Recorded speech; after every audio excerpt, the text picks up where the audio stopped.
É isso aí, já estamos de volta nessa edição de sexta-feira. E agora a gente vai conferir quais jogos vão acontecer nesse final de semana pela Primeirona do Amador. Pode soltar a tabela. Então vamos lá, a Primeirona do Campeonato Amador, que é a Taça PVBE, né? Que orgulho, né? Nossa parceria com a Liga Joinvilense de Futebol Amador. É a 8ª rodada e nesse sábado, às 15 horas e 15 minutos, tem Piraberaba e América se enfrentam lá em Piraberaba. Depois tem Tupi e Juventude. Esse jogo nós vamos estar transmitindo, né, às 22h15 na íntegra, com narração, com comentário. E você acompanha o VT completo, né, desse jogo. E também às 3h15 da tarde, às 15h15 no domingo, são 3 jogos. Morro do Amaral recebe o 7 de setembro, o Corinthians recebe o Profipo e o Operário recebe o União Timbé. Esses são os jogos da Primeirona, então você fique ligado aí que tem sempre um jogo para você acompanhar. E ainda nesse final de semana acontecem jogos também pela Segundona. Pode soltar a tabela. Então vamos para a Segundona, que é a Taça Azul Mar Moreira. É a 9ª rodada, ou seja, a última dessa fase. E os jogos, normalmente, na última rodada, são todos no mesmo dia, no mesmo horário. Então, domingo, dia 24, às 3h15 da tarde, o Juventus recebe o Tamandaré, o União Mildau vai jogar contra o Volta Redonda, Atlanta e Santos Dumont se enfrentam também, o Panambi recebe o Aviação e o Garuva recebe o Fátima. Esses são os jogos da 2ª divisão. E claro, a gente não pode deixar de falar da Terceirona, que também joga nesse final de semana. Verdade, a Terceirona também tem jogos e vamos ver aí como é que está a rodada. É o primeiro jogo do retorno, né? A primeira rodada do retorno e é no sábado. Amanhã começa às 13h15 da tarde. O Aventureiro recebe o Arsenal e o Estacaville a Tigre. Ainda seguindo a tabela, no domingo tem mais jogos. Um jogo às 10 da manhã, um jogo na parte da manhã, o Armênio recebe o Itinga. O Itinga, do meu amigo Zulu, abraço pro Zulu. Às 15h15, a Ponte Preta recebe o Estrela do Sul e Estrela da Ilha joga contra o Palmeirinhas. Tá aí os jogos da Terceirona também. E agora vamos voltar lá no Rio. O Ministério Público pediu prestação de conta pelas Olimpíadas. Olha só. Estádios prontos e o Rio na reta final para o início dos Jogos Olímpicos. Mas quanto será que vai custar essa festa? É isso que o Ministério Público Federal pretende descobrir. Os procuradores entraram com uma ação para exigir que o Comitê Organizador dos Jogos Olímpicos e Paralímpicos divulgue de forma transparente todos os recursos que foram recebidos do governo federal e como eles foram aplicados.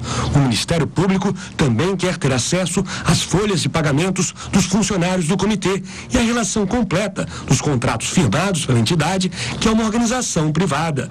Desde agosto do ano passado, os procuradores cobram essas informações, mas não receberam respostas.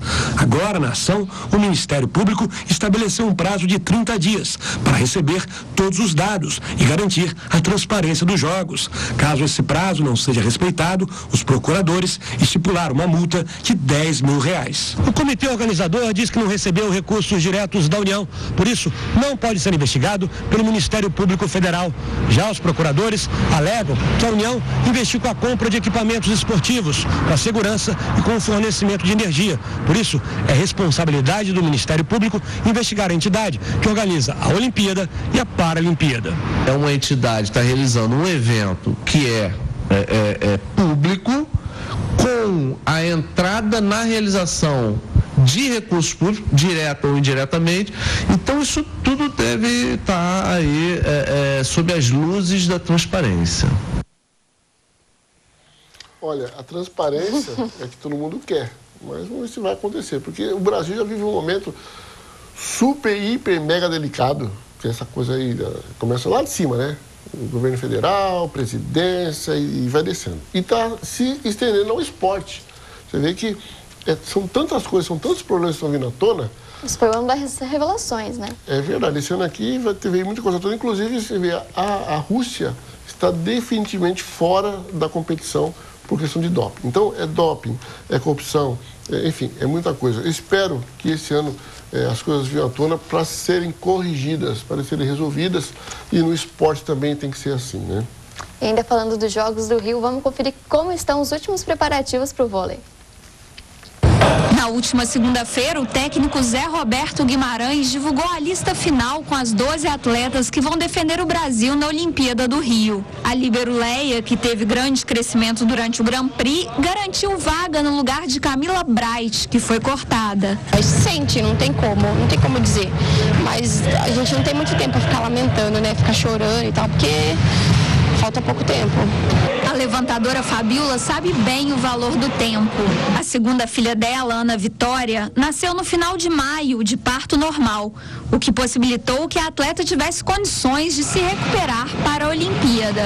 A partir do momento que eu recebi, né, do Zé a oportunidade de estar entre as jogadoras na Olimpíada, era Ana Vitória, então era minha gestação e Olimpíada, gestação e Olimpíada. Ouro olímpico em Pequim em 2008 e em Londres em 2012, a expectativa de um tricampeonato em casa é alta. Resta saber se jogar no Brasil vai ser positivo ou se o fator emocional vai gerar mais pressão. Eu acho que a gente já está se preparando para isso desde que o Rio foi eleito como sede das Olimpíadas. A pressão, ela faz parte da nossa vida e acho que eu prefiro jogar dessa forma que nós vamos jogar do que ter a torcida toda contra. Ganhar o ouro em casa é o maior desejo dessa equipe. Sabemos também de como vai ser difícil, quantas seleções tem que podem chegar ao ouro. Então a gente tem que ter consciência de tudo isso e pensar degrau a degrau. Não adianta a gente pensar no ouro se não for devagarzinho. Eu acho assim, ruim, né? Devo imaginar que a moça estava sentindo por ser cortada. Você já está ali convivendo, treinando e depois não. Né? Infelizmente tem uma cota de atletas para levar e ela não foi convocada, né? É ruim, né? Mas fazer o quê, né? Faz parte do processo e quem está lá tem que se preparar. De repente eu posso na lista dos que não vão, né? Mas é ruim, né? É bem ruim. A gente vai continuar falando de Olimpíada no próximo bloco, só que com duas convidadas muito especiais. Agora a gente vai para aquele break rapidinho, mas você não desgruda daí que a gente já volta.